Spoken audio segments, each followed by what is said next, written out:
shapes or have them cut little shapes. And Helen Hardin, she was really into the geometric shapes, so triangles, rectangles, and the corners off of pieces of paper make perfect triangles. So that's a good thing. Noses, the mouths, eyes were different, like different shapes actually. Some of them have it. Like this has this kind of an eye, there's that, there's a little nose. You can make, if you love the water, you can put water. The symbol for water is always like that, or ripples, etc. And I would say just start cutting little shapes or having them tear little shapes. You could even tear them from the strips long ways. They should work.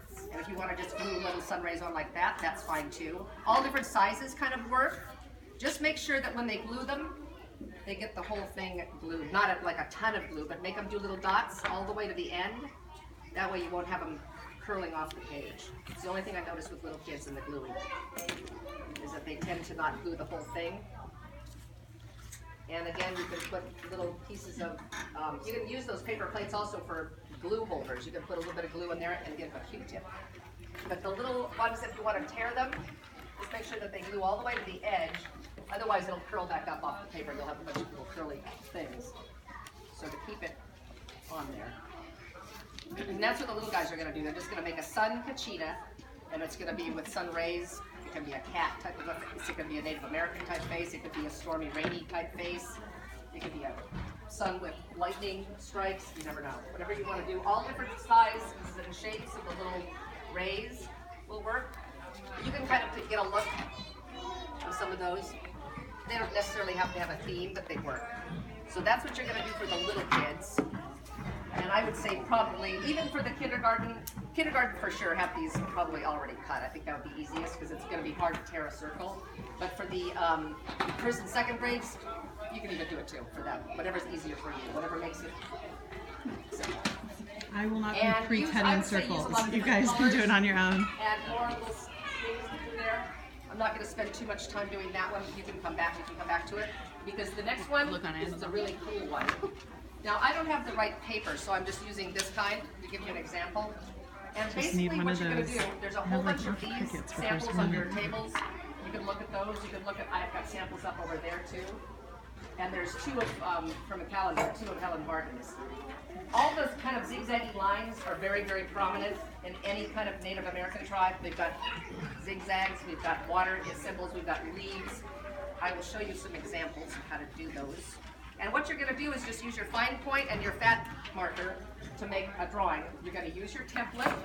That's going to be where your sun face is going to be. It doesn't have to be a sun kachina. You can make an animal kachina. If you love birds, bird tracks, there's symbols. You should have a piece of paper with symbols on there. Yes, you do. It looks like, where'd mine go to? I put about 3 or 4 on each table. I put some in plastic. I have lots of other examples. I realized this morning I have more examples of all the different kinds of masks versus these. So I have about just about a dozen of the different kinds that I put around for these. So anyways, just to give you a heads up, when you're passing them out, of course you've got tables that are more close together. You can put 1 or 2 of each thing on the different tables. So that'll be in a clear plastic box in there. We want to kind of replace them all and put them back in there so they have them for the classes to pass around, okay? So you definitely, that's going to be a little harder for the kids to see up at a chalkboard. You'll want to kind of put them out by the desks or hand them out and have them look at them, okay? And some of them might show little speckled things. You can do that with the point of a pen. I'm going to get my circle. Your circle does not have to be in the middle. Now, Helen Hardin always said that everything starts with a circle. That was one of her main ways of starting her art. She would start with a circle, sometimes more than one, and she would just build on them. And she added so many layers of paint with an airbrush, with a paintbrush, with a pen. She would put so many layers on wood. Mainly her art is on wooden boards. She said that she could probably roll over her art with a truck and nothing would happen to it. She did. She tried it. She rolled over it with her truck in her driveway, and it was so undamaged. She thought it's just like a Timex that keeps on ticking. So she put so many layers of paint that you couldn't even roll over it with a truck and break it. That's how much. Now, poor Helen died when she was only 41 years old. She had cancer, but in those days they didn't know as much as they do now. Sadly, she left early, but her art would definitely withstand the time. And her daughter is still alive, and she's also painting. We can do a sun kachina, we can do a winter kachina, you can do a rain kachina. We need a lot of rain. We should do rain kachinas. And so that's probably what we should be doing. Sorry, dude. Trace around your Circle, it can be a half circle if you want to. You can put 2 kachina faces. Go ahead, babe. Go right through it. There's some of them that have little circles, so you can make like a bunch of small ones with the Go big ahead, ones. sweet. And just kind of look at the faces. She's got like circles for mouths, dissecting lines. Go ahead, go to your box. You're fine, sweet. Create a pattern in all of your shapes. If you look at like, this is a good example of hers.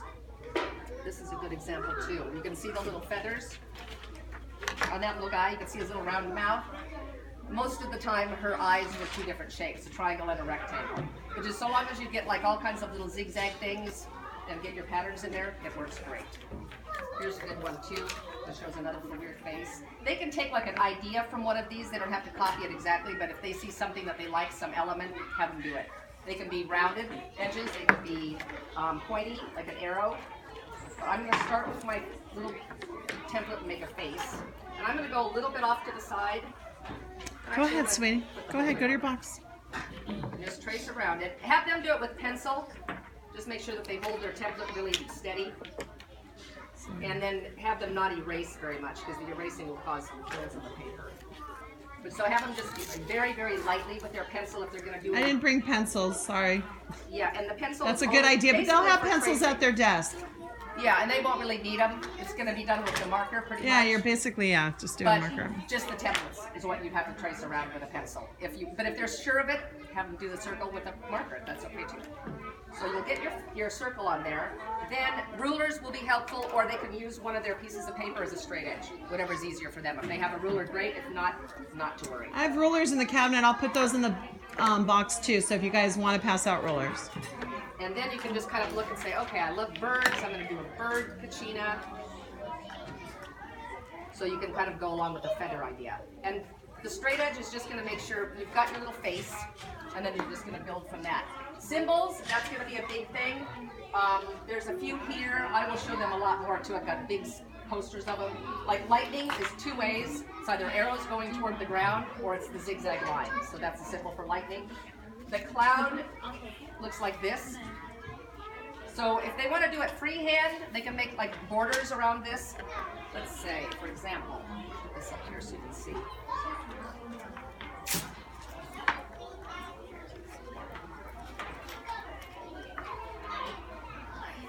So there's for the big kids. Excuse my paper, it's not going to be matching yours. They can do freehand designs if they feel comfortable. If not, they don't have to. Like they could put triangles all the way around this shape that make it look like a sun, or they can, if you want to do a really straight line to dissect the face. They're all going to be faces. Just have to keep in mind that it is going to be some kind of a face. Using Native American symbols and a lot of patterns. Little checkers, stripes, little dots to fill in a place. Helen Hardin used a toothbrush sometimes. She would spray, like splatter the colors on there. This is kind of how hers looks. So you can see what it looks like with the rainbow paper. That's why we have that kind of Neapolitan colorful paper. And all of those little things, if you look at it up close, there are so many layers that she put on there. And she would work so close to her art, she was just like right into it. And it was like, it's like a Zen project almost. The more lines, the more little fancy things you can put on there, the better it would be. Where'd I put the other one? Here's the other one. Go ahead, babe. You want to do your crawling again? Here's a couple of them that'll show you kind of an idea. Here's a bird one. It's got like a beak. It has some little waterfowl tracks. There's some water, waves. There's some big feathers, designs around the edges. This one's got lightning. There's a little like blossom. That's another very common Native American symbol, is this little blossom. The girls like those. Rain clouds, regular cloud, mountains. Rainbows are also like ladders that go sideways. So there's a whole bunch of little symbols that you could use. Make a whole little story if you want to. And it's just about having fun. Look at hers and see all the little layers. If you want to look up closer, it might be even more helpful. And if you look at the little samples that are in black and white, you can see how many lines they added. So basically it's just using your little black marker pens and doing hundreds of little tiny lines, checkers, dots, whatever kind of a little pattern inside those shapes.